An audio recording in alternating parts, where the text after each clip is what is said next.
En République centrafricaine, plus de 2 semaines après la reprise de la localité d'Amdafok, à la frontière avec le Soudan, par l'armée et leurs alliés russes, le calme est revenu, mais la situation humanitaire reste préoccupante. Manque d'eau, de soins, d'abris, infrastructures détruites.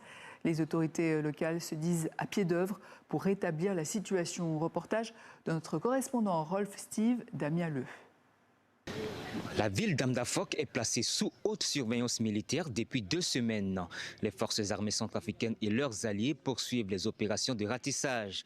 Un couvre-feu est instauré à partir de 18 h. Les infrastructures publiques et les services sociaux de base ont été fortement endommagés.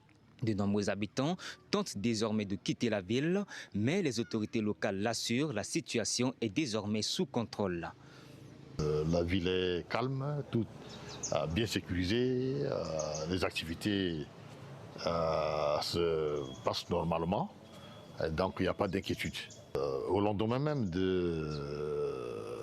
des attaques, je crois que le gouvernement a envoyé des FACA, appuyés par les alliés russes. C'est eux qui sont venus déloger les malfrats. La frontière est vraiment sécurisée. Je crois que ce genre de situation ne va plus se reproduire. Toutefois, la situation humanitaire reste préoccupante. Plus de 16 000 personnes ont trouvé refuge autour de la base de la MINUSCA.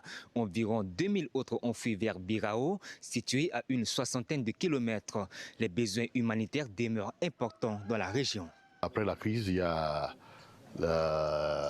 les humanitaires se sont vraiment dépêchés pour être au chevet de la population à Amdafok. Je crois que là, les humanitaires sont là, à pied d'œuvre, en train de secourir la population.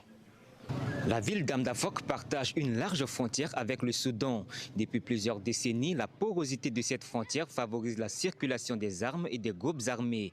Après avoir dénoncé l'implication des mercenaires tchadiens et soudanais dans les récentes attaques, le gouvernement a renforcé les effectifs des forces loyalistes dans la région.